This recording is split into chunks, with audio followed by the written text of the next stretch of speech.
Bismillahirrahmanirrahim, sahabat-sahabat. Alhamdulillah kita bisa Allah kumpulkan bersama-sama di forum online, memasuki pertemuan ketiga kajian suluk online gelombang ke-12. Mari kita memohon kepada Allah Ta'ala, Sang Sumber Ilmu, memohon izinnya untuk Iqra, kita membaca kitab-kitabnya, agar kita menjadi lebih takjub, lebih dalam kecintaan kepadanya, agar kita bisa menghamba dengan penghambaan yang sebenar-benarnya, mencintai Dia yang paling ultima dan tidak ada lagi kecintaan selain Dia. Karena kalau kita mencintai Allah, semua pasti akan terliputi. Kalau kita mencintai selain Allah, bedanya ya Allahnya jadi nggak dapat gitu ya. Nauzubillah min zalik. Baik, bismillahirrahmanirrahim. Allahumma sholli ala Sayyidina Muhammad wa ala ali Sayyidina Muhammad. Sahabat-sahabat, kita masih Assalamualaikum. Waalaikumsalam. Teh Lin, mangga. Kita masih menelusuri tentang kisah Musa alaihissalam. Bagi mbak-mbak yang baru bergabung, ya, ada juga anggota baru, ya. Alhamdulillah nih, jadi kita ini komunitas ngaji mingguan. Sudah sejak 6 tahun yang lalu kita explore dari mulai satu ayat per ayat lain, sharing kehidupan, merenung gitu ya, apa makna sebuah ayat dalam kehidupan kita, mencoba dengan izin Allah membumikannya agar ayat-ayat itu berkata-kata dan bermakna dalam buat kita, tidak sekedar di otak saja tapi betul-betul kena ke hati, dan setiap kali kita menghadapi kehidupan, ayat-ayat itu kemudian mewarnai kehidupan kita. Ya, semoga. Nah, jadi acaranya, kajiannya disebut kajian suluk karena dari kata ada dalam Al-Qur'an, fasluki gitu. Masukilah jalan Tuhanmu yang dimudahkan gitu. Jadi dalam kehidupan itu ada sebuah gerak, yaitu disebut dengan bersuluk, agar kita senantiasa mengalir dengan takdirnya dengan baik. Agar kita ridho dengan ketetapannya, lebih tawakal, agar lebih bersyukur dengan keadaan yang Dia tetapkan kepada kita di setiap saatnya. Tentu beda-beda keadaan itu, ada keadaan yang meliputi fisik, ada keadaan yang meliputi diri, di dalam diri gitu. Kan hati juga kadang-kadang kita nggak punya kuasa ya untuk menata, apakah hari ini pengen happy atau inginnya damai, selalu saja ada kehidupan itu sesuatu yang menggoncang kita. Bagaimana kita membaca itu? Karena kehidupan itu bukan sekedar enak-enak saja, a walk in the park gitu ya. Itu bukan natur kehidupan. Kehidupan adalah sesuatu yang selalu mencengkram, memeras gitu, karena ujian. Ayatnya ada bahwa semua akan diuji. Hingga kalau dalam kitab Nabi Idris itu, agar menjadi jelas siapa yang telah mencintaiku, kata Allah Ta'ala, dari umat manusia. Ini sebuah ujian kecintaan. Nah, balik kepada kisah Musa, hari ini kita akan zoom in tentang sebuah episode penyembahan patung anak sapi emas. Kita sudah singgung sekilas ceritanya seperti apa, ya. Ada aktor Samiri di situ yang kemudian berperan untuk menghasut, dan dia membawa butir pasir dari sesuatu yang telah disentuh alam Jabarut, ya. Jadi Jibril ada di situ ketika laut dibelah. Yang menarik, di kitab lain itu dikatakan yang membuat patung sapi itu Harun. Nauzubillah, ya, Harun kan nabi ya. Jadi Al-Qur'an meluruskan tidak ada aktor namanya Samiri, dan dia adalah Dajjal. Dia adalah anak iblis gitu ya, yang bukan diutus, memang keberadaannya adalah untuk menguji manusia. Dan the thing about setan gitu ya, iblis itu, mereka tidak bisa memancing hal-hal yang tidak ada. Jadi memang kecenderungan untuk menyembah sapi itu sudah ada di dalam diri Bani Israel. Untuk itu kita penting untuk melihat sejarah Bani Israel sebenarnya. Ya. Bagaimana perjalanan mereka dimulai dari keluarga Yakub alaihissalam yang pindah ke Mesir ketika Yusuf menjadi wazir di Mesir. Jadi warna bumi Mesir itu sangat kental karena mereka ratusan tahun tinggal di sana dari generasi ke generasi. Walaupun dalam keadaan terjajah, tapi kondisinya nyaman, dalam tanda kutip ya. Nyaman secara fisik, rumah sih ada gitu ya, pekerjaan ada, penghasilan ada. Maka itu yang menjadi keberatan mereka ketika mereka harus hijrah, kemudian terkatung-katung di padang gurun, makan seadanya, kebayang ya dalam perjalanan seperti apa. Tidak sedikit yang hatinya kemudian berteriak, aduh coba kita nggak ikut Musa ya gitu. Kita masih enak duduk di rumah, mungkin kalau zaman sekarang masih nonton TV, Netflixan gitu. Dia sekarang keluar, tapi jadi orang itu ada yang kecenderungan untuk biarlah diperbudak jiwanya, yang penting raga kita makmur. Nah itu ya, nauzubillah, hati-hati.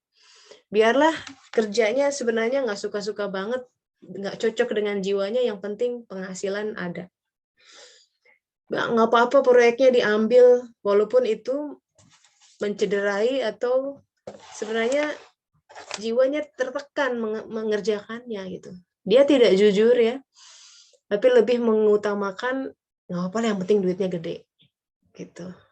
Itu biasanya ada azabnya tersendiri. Dalam arti azab itu adalah karena hal-hal sesuatu yang tidak cocok dengan natur jiwa kita pasti akan membuat sengsara gitu ya. Beda, itu seperti kita berdiri berjinjit gitu. Tidak tahan lama. Kalau kita berjinjit, coba itu tahan berapa menit. Beda kalau dia betul-betul menjejak. Mengerjakan sesuatu yang memang itu gue banget. Nah, tapi gue bangetnya juga harus dites. Kadang-kadang trial and error. Aku pikir ini ternyata on the long term bukan. Jadi waktu kadang-kadang bisa mengungkap itu. Karena kalau itu pekerjaan yang benar hak ya, ada durability, endurance, ada ketahanan mengerjakan itu. Bertahun-tahun ordenya. Jadi kalau ambil pekerjaan sebulan, 2 bulan nggak betah, nah itu bisa jadi pertanda-tanda bahwa bukan di situ. Atau mungkin jadi sebenarnya di situ cuman kita masih lemah mentalnya. Gampang menyerah, ada kesulitan dikit langsung jatuh gitu ya. Seolah-olah tuh kan aku nggak bisa gitu. Padahal belum diuji coba betul. Jadi manusia itu aspeknya sangat sangat kompleks ya. Kita lihat surat Al-A'raf 148 mengenai kelanjutan kisah Musa. Auzubillahi minasyaitonirrajim. Kaum Musa setelah kepergian Musa ke Gunung Sinai, ini dapat Ten Commandments, membuat sesembahan berupa patung anak sapi yang bertubuh dan dapat melenguh. Kenapa dia dapat melenguh? Karena dicampur sama pasir yang dari Samiri itu. Jadi ketika laut dibelah, Jibril alaihissalam hadir di situ menunggangi kuda. Beliau kan malaikat tertinggi yang mempunyai power of Jabarut ya, dari alam ruh. Alam ruh itu sifatnya menghidupkan. Jadi bahkan tanah yang dia pijak oleh kudanya bahkan itu bekasnya saja bisa membuat hidup, walaupun cuma sesaat. Makanya Samiri mengatakan, aku melihat apa yang mereka tidak lihat. Dia bisa melihat kehadiran Jibril di situ yang mungkin sebagian besar orang tidak tahu. Dia ambil, dia sakuin pasir itu ketika Bani Israel membuat adonan, jadi semua perhiasan dilebur, kemudian di molding ya, dicetak menjadi sapi emas, bentuk sapi emas, dia masukkan pasir itu sehingga memang bisa melenguh, bisa hidup. Bani Israel tidak sebodoh itu ya. Kan dulu ada yang bilang, oh itu melenguhnya karena ada rongga angin, ketiup angin, nggak seperti itu.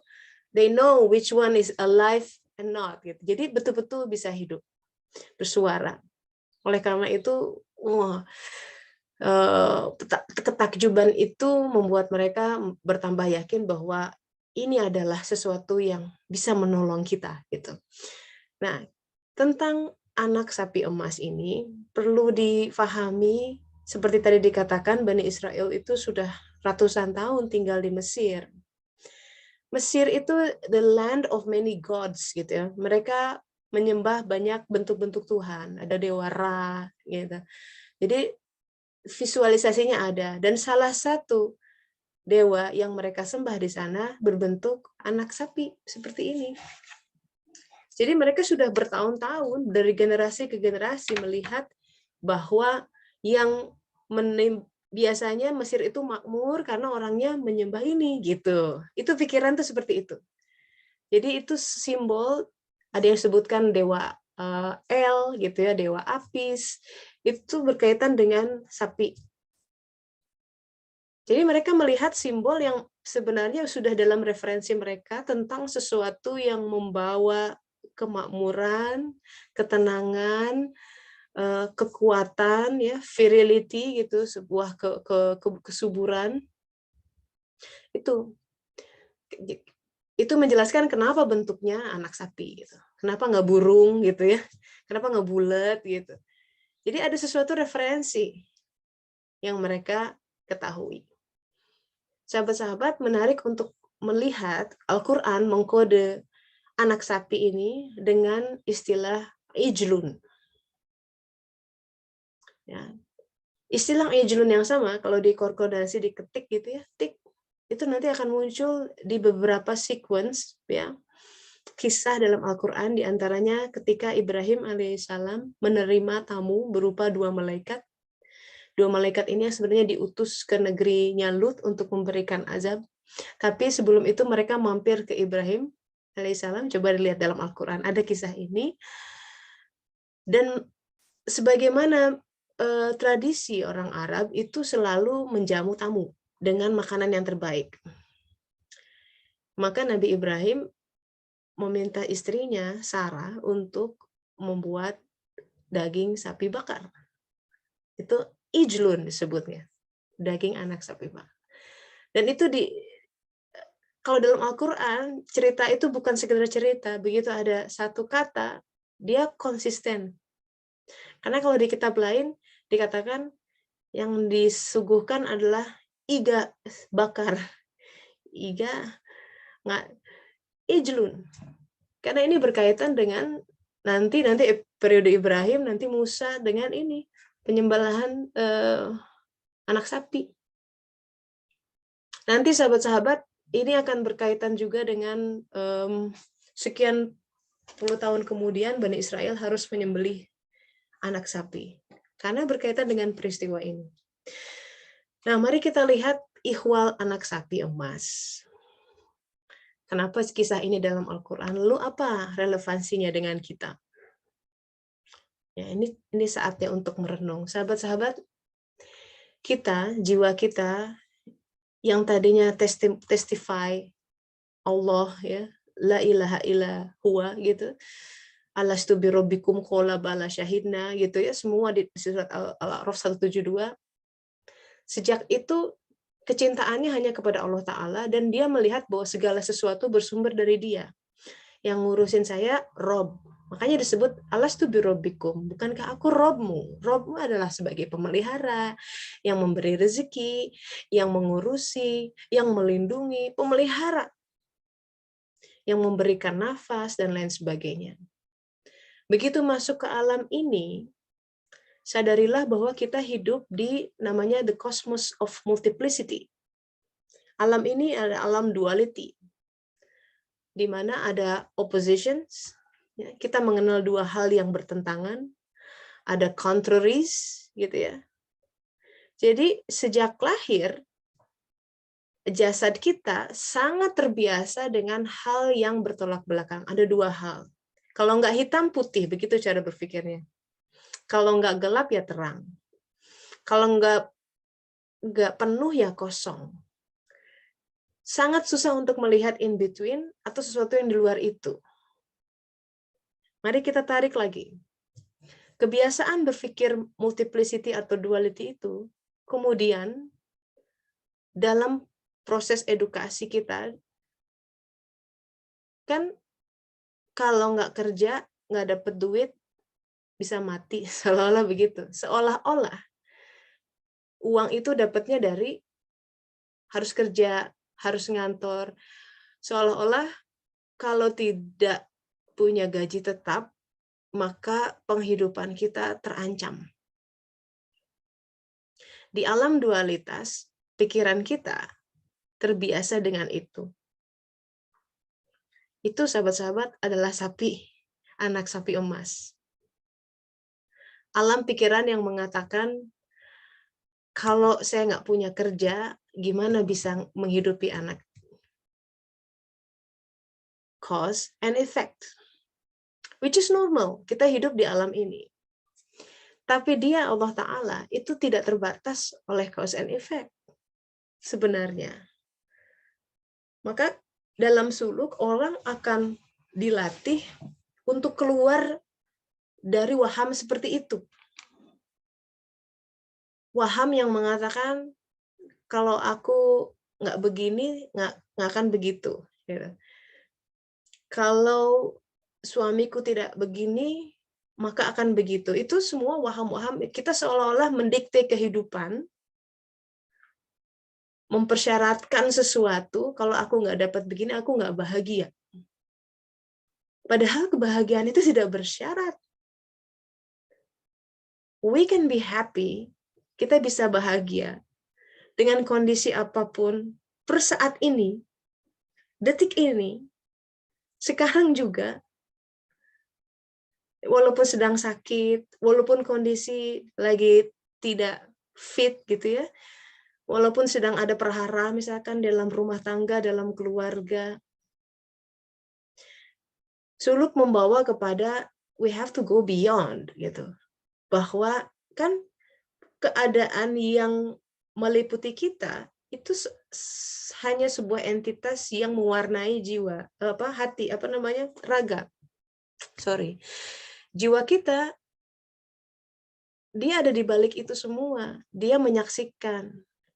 Semestinya kalau kita benar tasbihnya, ya, benar tahmidnya, benar takbirnya gitu. Jadi ketika kita bertasbih, subhanallah, kita melihat semua ini dialirkan, namanya alam sebab akibat, tetapi kita lihat aktor di belakangnya, Allah yang menggerakkan itu semua.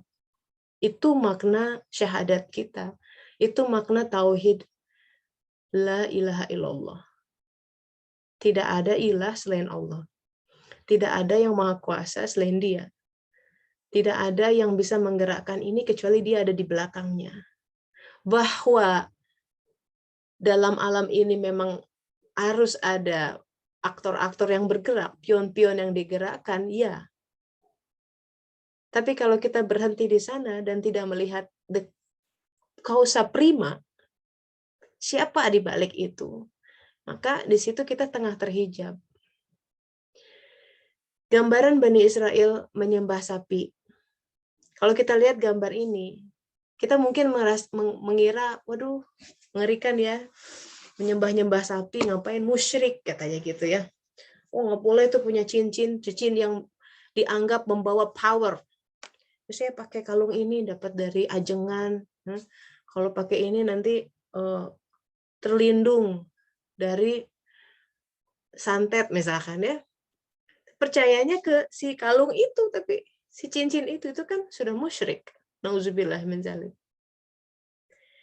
Kalau itu kita paham misalkan ya, nggak mau musyrik. Memang kita nggak punya cincin-cincin, nggak punya jimat-jimat, tidak menyembah sapi. Tapi keterikatan kita kepada pasangan demikian erat sampai kita nggak sadar dia sudah jadi sesembahan kita. Tapi keinginan kita untuk dihargai demikian mencengkeram sampai ego kita menguasai kita dan tidak sadar itu menjadi sesembahan kita. Itu sapi emas kita. Tapi kita udah sedemikian nyaman dengan gaji tetap, begitu perusahaannya dibuat gulung tikar atau dia harus diberhentikan, seolah-olah dunia kiamat. Kita tidak sadar bahwa selama ini kita sudah menjadikan pekerjaan kita sebagai sesembahan. Sesuatu yang menjadi rob dalam tanda kutip. Yang memelihara kita. Yang ditanya siapa yang menghidupi anak? Gaji gitu. Itu nanti pertanyaan pertama di alam barzakh. Alastu birabbikum, siapa Robmu? Siapa yang ngasih kamu makan? Siapa yang menjaga kamu? Itu begitu kita tidak melihat dia, Allah Ta'ala di balik itu, maka pertanyaan itu sungguh, na'udzubillah, kita tidak bisa jawab. Ya kita akan menjawab dengan Tuhan-Tuhan lain sebenarnya. Jadi ini kisah klasik. Kita sudah tahu ceritanya, ya seolah-olah gitu, tapi apa sih guidance buat kita, tuntunan buat kita, sehingga kalau kita baca ayat ini saja, terus kemudian kita merenung ke dalam diri, jangan-jangan nih aku punya sesembahan di dalam hati, berhala-berhala di dalam qalb. Itu yang menghalangi kita dari ma'rifat. Itu yang menghalangi kita dari anugerahnya yang tinggi turun. Ketika Rasulullah berkata tidak akan masuk malaikat di dalam rumah yang ada anjingnya, tidak semata-mata anjing dalam bentuk fisik, ada ulama yang mengatakan, tapi kan tidak semua orang punya anjing gitu ya. Tapi ke rumah hati yang punya berhala, ada kebengisan. Jadi sifat binatang itu galak gitu, anjing itu menggonggong gitu ya. Walaupun banyak anjing lucu-lucu juga, tapi kan sifat liarnya tuh ada gitu. Jadi keliaran kita, konsistenan kita dalam beribadah, kita yang masih tengok kiri kanan, nggak ikhlas, itu diwakili oleh sebuah simbol binatang. Gitu. Jadi mari kita renungkan tentang ini. Ayatnya jelas, bahkan diberi nama surat Al-Baqarah. Jadi ini adalah sapi betina yang harus dibunuh gitu. Ayat itu menjadi surat kedua setelah Al-Fatihah masuk ke Al-Baqarah. Jadi Al-Baqarah, kata Rasulullah itu Al-Baqarah sama Ali Imran itu dua cahaya itu. Jadi banyak hal yang menjadi fundament mengenal kita manusia tentang apa sih hidup ini, kenapa sih orang mencari kebahagiaan. Jadi natur orang kan mencari sesuatu yang bisa melanggengkan dia. Maka simbolnya sapi emas, bukan sapi kayu, bukan batu, karena emas kan valuable. Orang akan cenderung mencari kenyamanan hidup, mencari mungkin passive income kita bilang ya, pokoknya kenyamanan lah, nggak usah bolak-balik cari duit gitu misalkan ya. Orang akan cenderung menghindar dari pertarungannya kok. Inginnya enak-enak aja, inginnya males-malesan, inginnya tidur terus seharian mungkin ya, inginnya nggak perlu menghadapi the battle gitu, perangnya, nggak mau. Itu Bani Israel banget. Nanti kalau dilihat kisah Bani Israel itu berkali-kali ketika mereka menolak atau takut untuk berperang, azabnya turun. Kekeringanlah melanda, 40 tahun terkatung-katung di padang gurun. Jadi rezeki lahir buminya nggak keluar. Dulu ada suatu periode di mana ketika Bani Israel dalam pembuangan kembali lagi di guide sama dua nabi ya. Ada Nabi Hagai dan Zakaria, itu harus membangun Baitullah gitu. Tapi mereka takut karena di kota itu sudah cenderung keburu ada penghuni lain yang berkeyakinan berbeda. Begitu niat pembangunan Baitullah itu terdengar, mereka sangat resisten dengan keras dan mereka takut untuk berhadapan frontal gitu. Akibatnya pembangunan Baitullah tertunda 16 tahun lamanya dan selama itu kekeringan melanda di sana. Begitu Baitullahnya selesai, hujan, semua terang gitu ya. Ini kisah dulu. Tapi korelasinya masih ada sampai sekarang. Jadi kadang orang-orang dulu itu Allah kasih sebuah skenario untuk memerankan peran tertentu agar generasi di depan, termasuk kita, bisa paham. Ya Allah, ini persoalannya gitu. Jadi begitu kita memang belum fokus mencari Allah Ta'ala ya. Ini sebuah refleksi termasuk buat saya sendiri.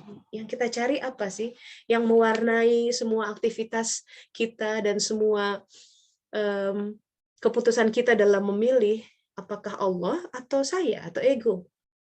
Ego yang ingin dipandang sukses, ego yang ingin banyak followersnya gitu ya, ego yang ingin wah gitu. A time for reflection. Kita merenungkan masing-masing lah tentang anak sapi ini. Jangan-jangan kita masih dalam fase menyembah anak sapi. Ada di situ. Dan itu harus dengan rahmat Allah ditunjukkan gitu supaya sembuh gitu. Nah, kemudian Allah Ta'ala memberikan dalam Al-Quran guidance ya. Ketika ini terjadi, ini menarik ya. Kisah ini disimpan di surat ke-7, Al-A'raf 148. Tapi sequence-nya, kelanjutannya itu lompat ke Al-Baqarah 54. Ini menunjukkan betapa canggihnya Al-Quran. Jadi dimensinya tuh, kalau orang, ini bukan kitab sejarah masalahnya. Kitab suci. Jadi setiap katanya, setiap ayatnya, mesti cara kita menghadapkan hati itu tidak seperti membaca novel, membaca Al-Quran. Tidak seperti membaca buku sejarah biasa. Harus dengan bismillah gitu ya, harus dengan adab. Makanya kalau bisa wudu dulu, sholat dulu gitu ya. Karena hati yang bersih bisa hanya dengan ini. Jika ikhlas dapat gitu isinya, kebuka nanti. Bisa kelihatan. Nah, jadi ketika itu terjadi, Musa berkata kepada kaumnya, disebutkan dalam surat Al-Baqarah ayat 54. Wahai kaumku, sesungguhnya kamu telah menzalimi dirimu sendiri dengan menjadikan patung anak sapi sebagai sembahan. Nah, kita lihat ini disebut al-ijlun, ijlun ya. Karena itu nih, karena kalau ini adalah sebuah way out, sebuah tips, sebuah remedy, sebuah terapi. Kalau hati kita sudah cenderung menyembah anak sapi, menyembah pekerjaan, menyembah pasangan, menyembah anak, nggak disembah-sembah sih, cuman keterkaitannya ya ampun gitu ya. Itu sembah sebenarnya. Segala sesuatu yang kita anggap lebih powerful dan menguasai kita, itu adalah sesembahan kita. Secara fisik nggak sujud-sujud ke objek-objek itu, tapi keterkaitan, kemelekatannya ya ampun. Sampai kalau itu nggak ada, hancur seolah-olah. Habis sudah. Sedihnya minta ampun. Seolah-olah dunia kiamat. Sebenarnya kita tengah menyembah itu. Itu menjadi objek ilah kita, sesembahan. Karena demikian mengatur kita. Nauzubillah ya, betapa mudahnya kita tergelincir sebenarnya. Itu kenapa sholat harus rekalibrasi lagi. Dari situ. Allahu Akbar. Kan Allah Maha Besar. Katanya. Takbir berkali-kali. Tapi begitu dihadapkan dengan si bos gitu ya, dengan permasalahan itu rasanya demikian besar sampai Allah di mana nggak kesebut gitu ya. Katanya Allahu Akbar. Kalau Allahu Akbar tenang aja mestinya. Ngadepin tuh dia maha powerful. Tapi kan keyakinan dan apa yang di mulut tidak sama kadang-kadang. Jujur saja gitu. Masih takut. Masih baperan gitu. Hanya dengan berkat rahmat Allah Ta'ala. Lalu bagaimana remedinya? Kata Allah Ta'ala, taubatlah kepada penciptamu.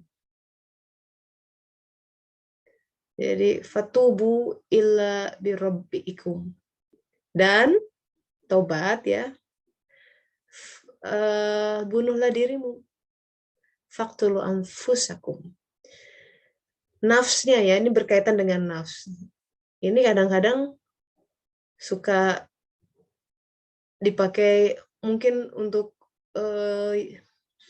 orang yang hanya mencuplik dari sini, tidak melihat konteksnya. Wah, ini Islam tuh kan mengajarkan bunuh diri, bom bunuh diri, seolah-olah dilegitimasi dengan ini, padahal nggak ada contohnya dari Rasulullah dan para sahabat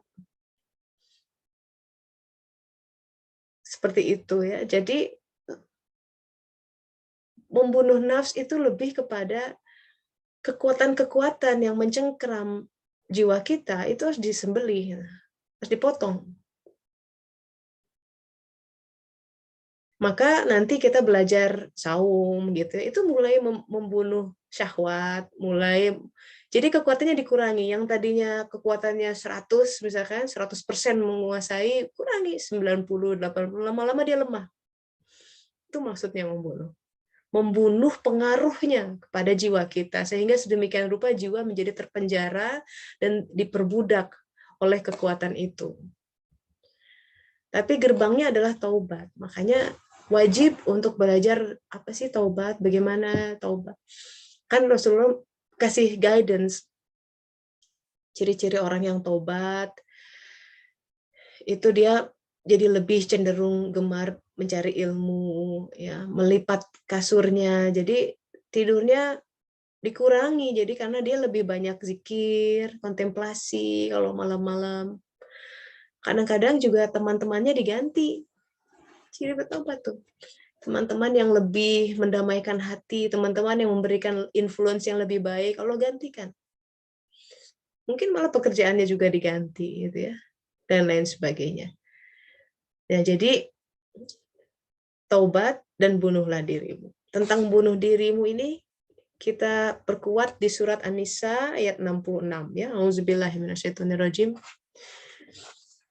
Dan sesungguhnya kalau kami perintahkan kepada mereka, walau ana katabna alaihim, katabna itu sesuatu yang kan seperti kutiba alaikumusiyam, itu sesuatu yang emphasize banget, ditekankan. Kalau kami perintahkan kepada mereka, jadi ada sesuatu yang kalau itu tidak dilakukan, kita kehilangan kebaikan yang sangat banyak. Dalam ayat tentang saum, lanjutannya adalah kalau seseorang tidak kuat saum, misalkan di bulan Ramadan, karena satu dan berbagai hal, boleh fidyah, katanya gitu. Tapi, katanya, mengganti saum itu jauh lebih baik jika mereka mengetahui. Jadi ada sesuatu rahasia yang dalam di balik sebuah ibadah saum.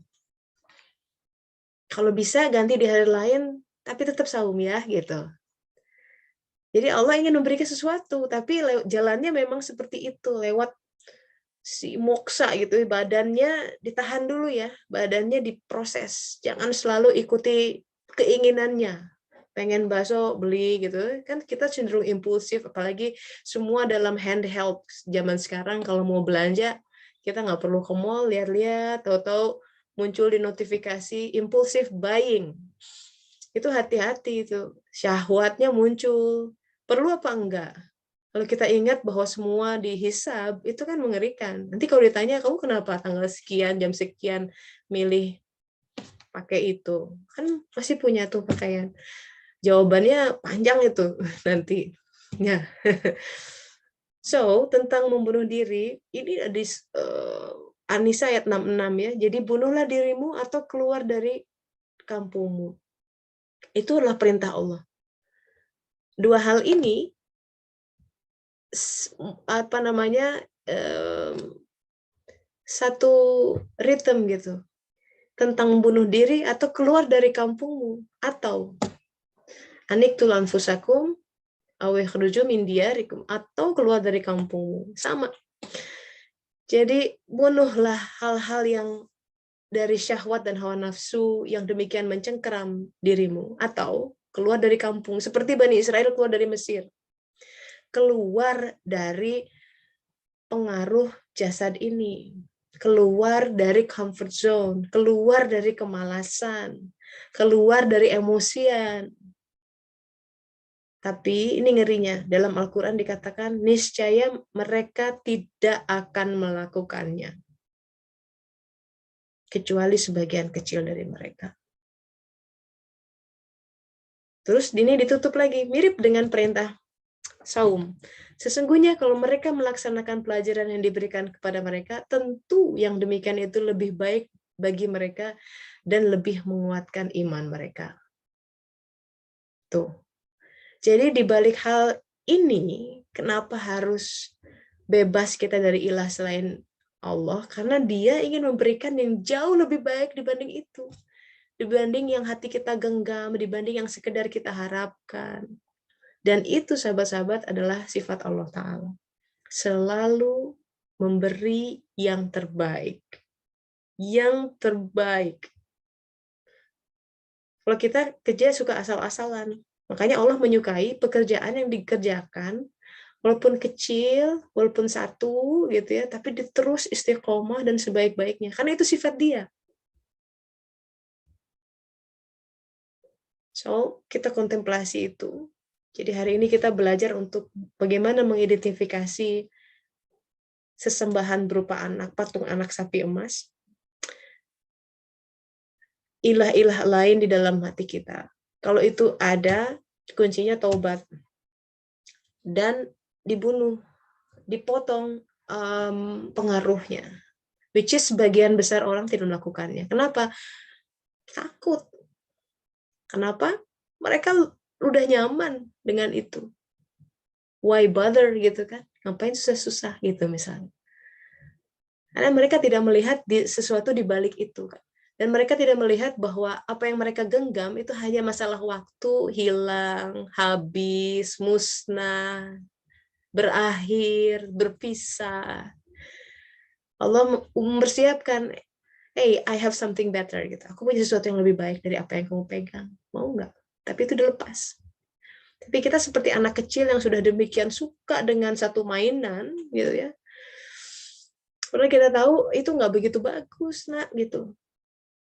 Akal akhirnya kemudian yang bisa membawa kita membaca Iqra. Iqra itu mempersyaratkan akal. Padahal itu perintah ya. Iqra bismi rabbikal ladzi khalaq. Iqra, bacalah. Gimana bisa baca kalau akalnya belum nyampe? Belum belajar baca. Wajar kalau demikian kita senantiasa hidup dalam pusara the cosmos of duality. Montang-panting dari siang, malam, bahagia, susah, kurang, duit, banyak duit, itu aja. Jadi hidupnya itu hanya untuk memanage gimana caranya biar nggak kurang, terus gimana caranya biar bisa, semua tentang managing duality. Capek. Dan tidak meraih hikmahnya gitu. Tahu-tahu rambut udah beruban. Tahu-tahu badan udah lemah. Terus kita lihat, terus aku ngapain aja ya selama ini gitu. Tahu-tahu anak-anak udah besar semua. Ya, pekerjaan pun hilang, pasangan udah nggak ada, misalkan. Semua udah persiapan masuk ke alam barzah. Mulai takut dia. Nah, sebelum itu, ayo taubat, gerbangnya taubat.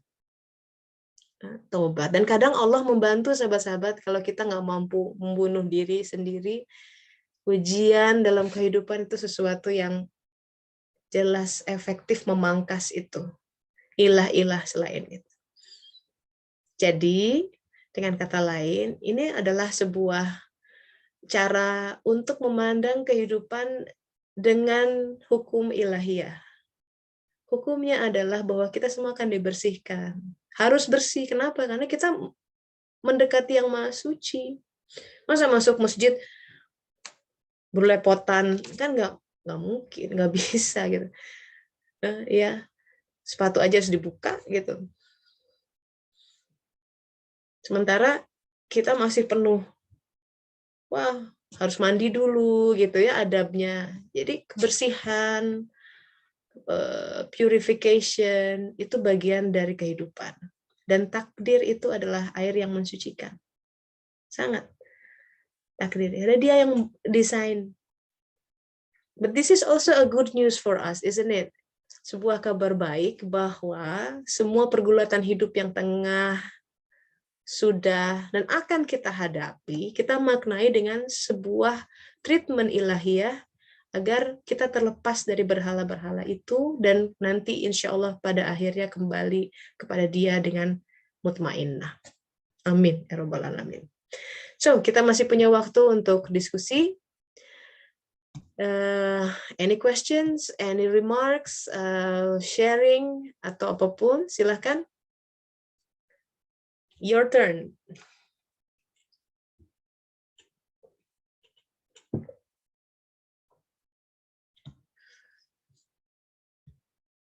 Masih merenung.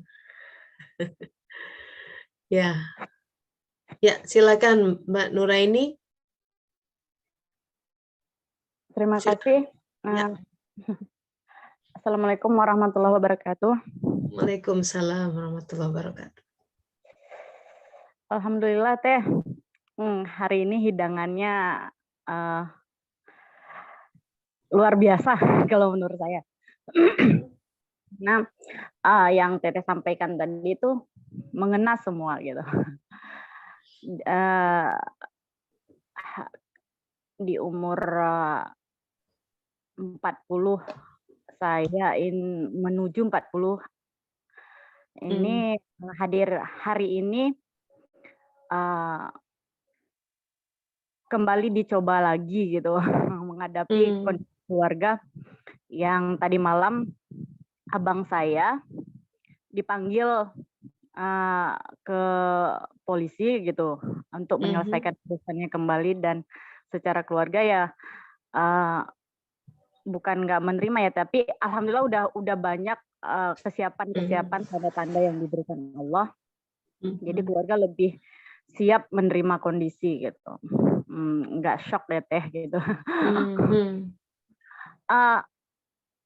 Alhamdulillah dengan adanya kajian suluk yang udah dari 2016 saya ikuti dengan Teh Tessa, puzzle-puzzlenya lebih mudah untuk diterima, lebih mudah untuk disatukan, lebih mudah, dan Allah, saya merasa Allah itu baik.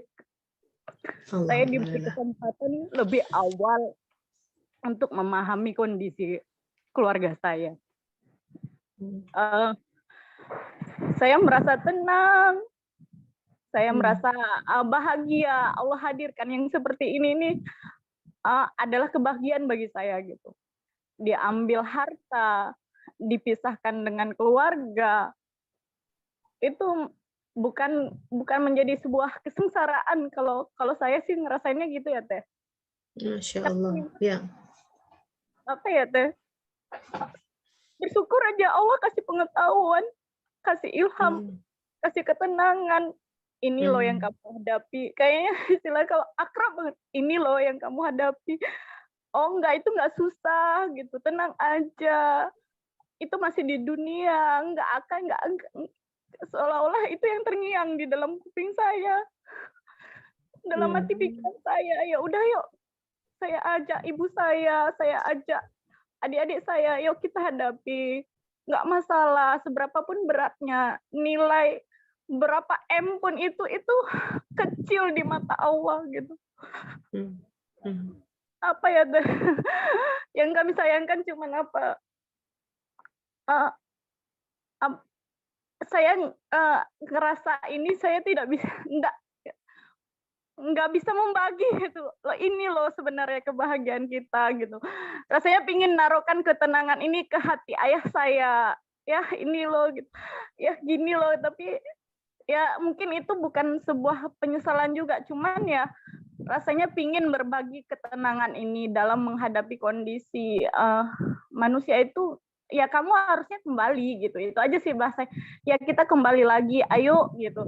Jadi yang terngiang-ngiang itu banyak bahasa penenangan yang di dalam hati saya untuk siap menghadapi kehilangan harta, kehilangan jabatan, termasuk kehilangan keluarga, kebebasan keluarga. Kalau udah istilahnya, kalau di dunia penjara itu kan adalah tempat yang paling tidak ingin kita masuki gitu, tidak ingin kita dapati.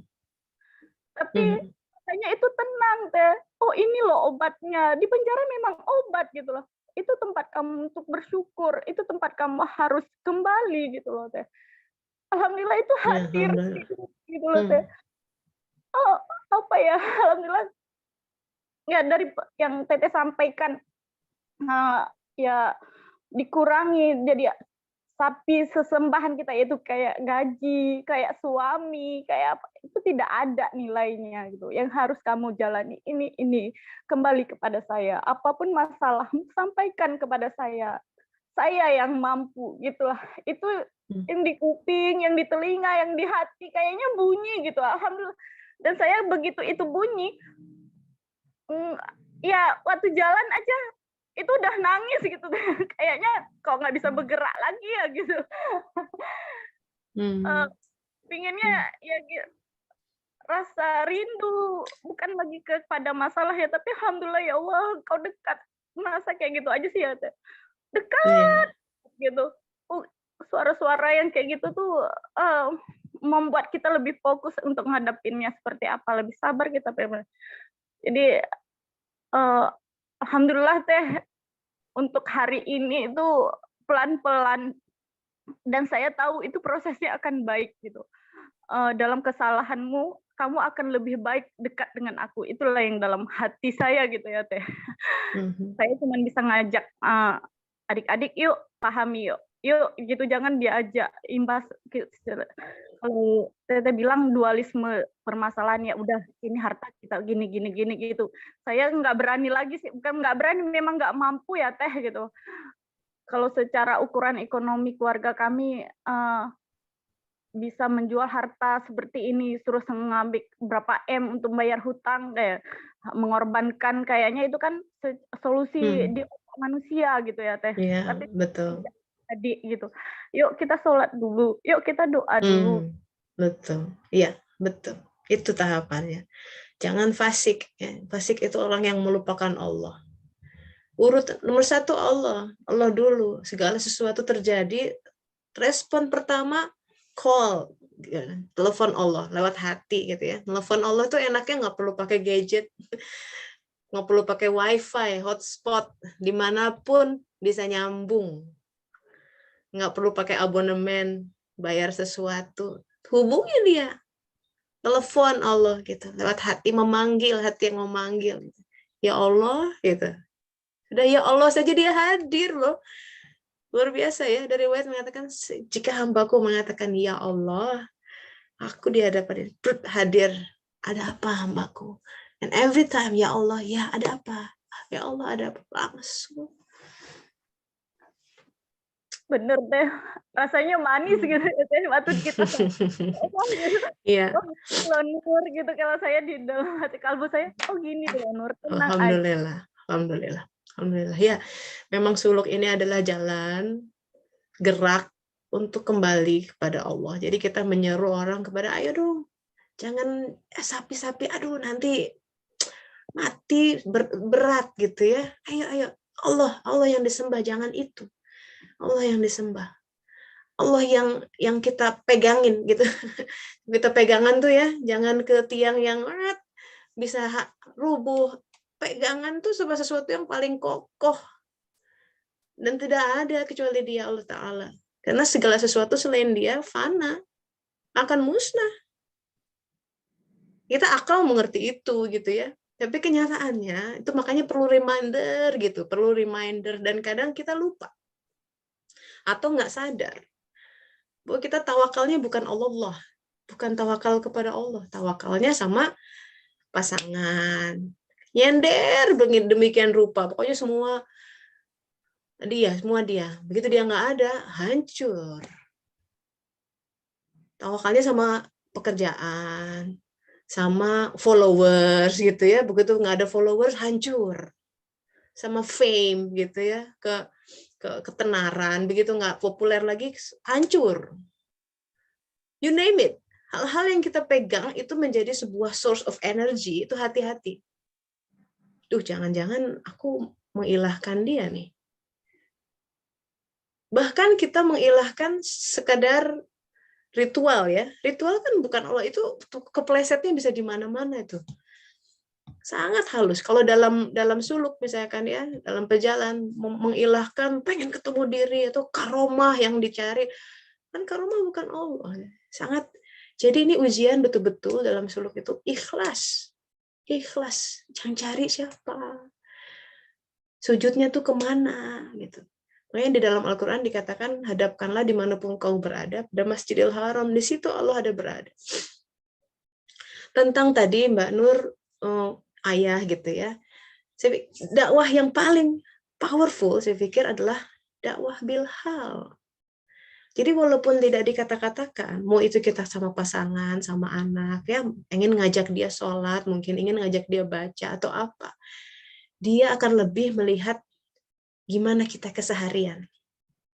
Dan begini ya, kalau hati kita demikian tenang, dengan ketenangan yang benar ya, kadang-kadang tenang juga bisa dari hawa nafsu tuh, hati-hati, ditenang-tenangin.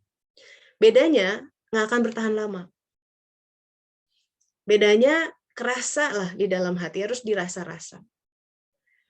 Kalau kita benar tenang, ya, cahaya Allah hadir, ketenangannya dia hadir, itu benar-benar radiasinya kerasa tuh sama orang sekitar. Kalau kita bertemu orang soleh gitu ya, dia nggak ngomong juga kok kayaknya udah anget gitu. Ya, lihat dia senyum, lihat dia, wah, nah itulah. Jadi orang tua bisa berubah, melihat kenapa kamu, contoh ya, contoh. Saya contohin ibu saya nggak pernah, mah ngaji mah ini lihat, wow mental. Tapi ada satu momen dalam keseharian, dan saya pun nggak tahu itu ketika ya mama cerita sama tante yang cerita sama saya. Jadi momen itu inspiring gitu buat beliau. Jadi ada dua momen. Pertama ketika ayah saya sakit,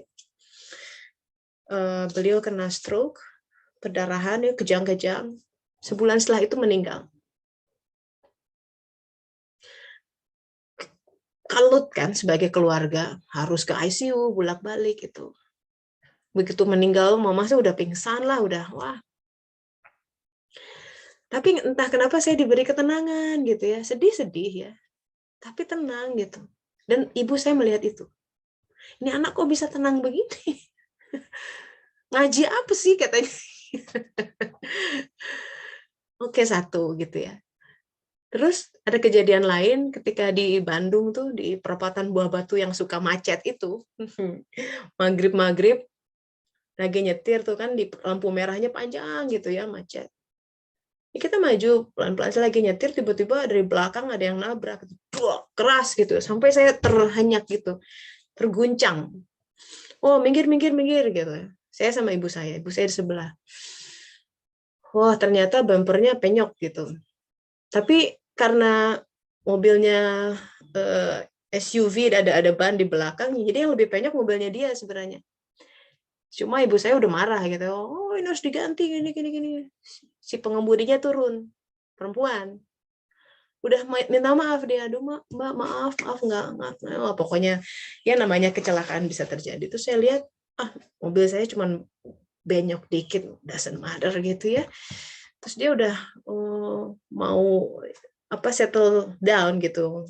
Ini ada ganti rugi mau dikasih berapa? Terus mamaku bilang, ya ini kan waduh ini ketok gini habis sekian ratus ribu lalala gitu ya, mereka lagi ini. Terus tiba-tiba udah lama nggak apa-apa, ini udah maghrib, udah ngejar mau maghrib, dia bilang udah nggak apa-apa mbak, namanya ini hati-hati ya. Terus mamaku bengong, terus uangnya gimana? Udah nggak apa-apa, tuh dia lebih penyok, aku bilang mungkin dia lebih butuh untuk perbaiki mobilnya.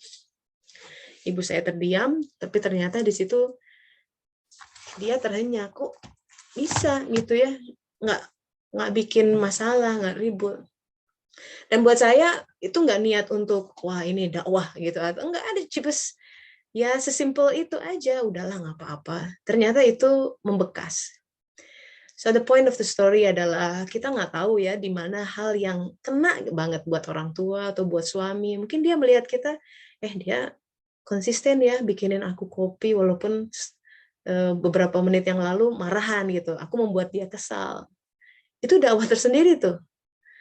Jadi kita we have to rise above emosi ya, tapi profesional, kayak namanya tetap bikinin kopi gitu ya, tetap tersenyum, itu masalah profesionalitas itu ya. Nah jadi gitu Mbak, jadi buat jangan khawatir, pokoknya just be who we are ya. Nanti kalau masalah orang tua terbuka hidayah, walau alam mungkin nggak, kalau nggak lewat kita, lewat orang lain. Yang penting doakan gitu ya, walau alam. Oke, ya teman-teman yang baru bergabung, kita udah mau udahan nih.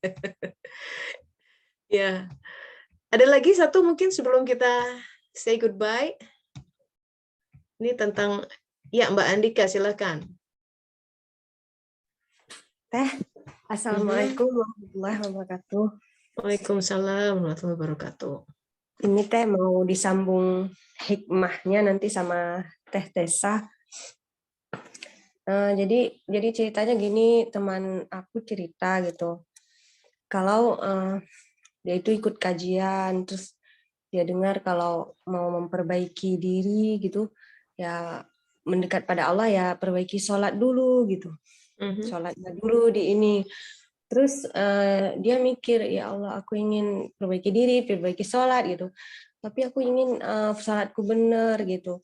Bacaanku gimana, udah benar belum gitu. Terus dia mikir, aduh seandainya saja bisa aku belajar gitu sama Teh Dika gitu kan ya.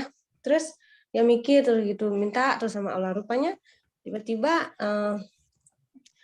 dikirim gitu sama ketua grupnya gitu, bahwa ini dibuka belajar Al-Quran gitu, boleh belajar sama Teh Dika gitu. Jadi nyambung gitu, pas dia pingin gitu tiba-tiba nyambung gitu. Udah gitu kan di grup itu rame gitu Teh, terus dibuka untuk belajar, ada beberapa yang belum bisa Al-Quran, tapi yang belajarnya cuman sedikit gitu, cuman berapa orang gitu, 5 orang gitu. Terus saya mikir gitu, kok ini belum bisa, kok nggak mau belajar gitu. Udah gitu, rupanya pas saya jalani, udah seminggu jalani gitu, yang 5 orang ini yang saya tangani itu, aduh bikin apa ya, bikin lelah banget gitu Teh. Oh, rupanya Allah memang nggak kasih lebih gitu, karena mampunya saya itu 5 ini, karena memang sangat sulit gitu. Pertemuan pertama kesalahan di situ, pertemuan kedua sama persis kesalahannya itu lagi, sehingga ulang sama persis seperti pertemuan pertama. Kayak gitu 5 orang. Bayangkan kalau misalnya lebih dari 5 gitu kan, gimana gitu kan? Terus hati saya pun apa ya, campur aduk gitu. Jadi emang benar-benar ini ya, maksudnya perjalanan Allah itu lebih tahu, Allah itu betul. Maha tahu gitu Teh. Makanya mungkin ada hikmah dari Teh Tessa yang bisa disampaikan. Terima kasih. Iya itu apa yang kita minta itu, yang kita anggap baik belum tentu baik gitu, kata Allah dalam Al-Quran. Ya buat kita, oh kurang nih kayaknya segini, kata Allah belum tentu ya. Dan apa yang kita anggap tidak baik, justru di situ kebaikannya di situ. Makanya ayat itu ditutup, Allah Maha mengetahui. Ya, selamat datang nih buat Bu Evi. Selamat hadir ya. Semoga silaturahminya bisa berkah. Jadi sebagai penutup nih ya, kalau Allah Maha mengetahui dan kita tidak mengetahui, betul? Sudahlah, berserah diri saja, percaya sama pengaturannya. Itu yang bikin kita selamat dan gak gila, sahabat-sahabat ya. Jadi nggak stresan, nggak semua tuh mesti overthinking gitu, dipikirin. Mikir tuh bagus, boleh, harus malah ya. Mikir tentang gimana nih, berpikir tentang kehidupan tuh, tapi bukan berpikir tentang kekhawatiran ya.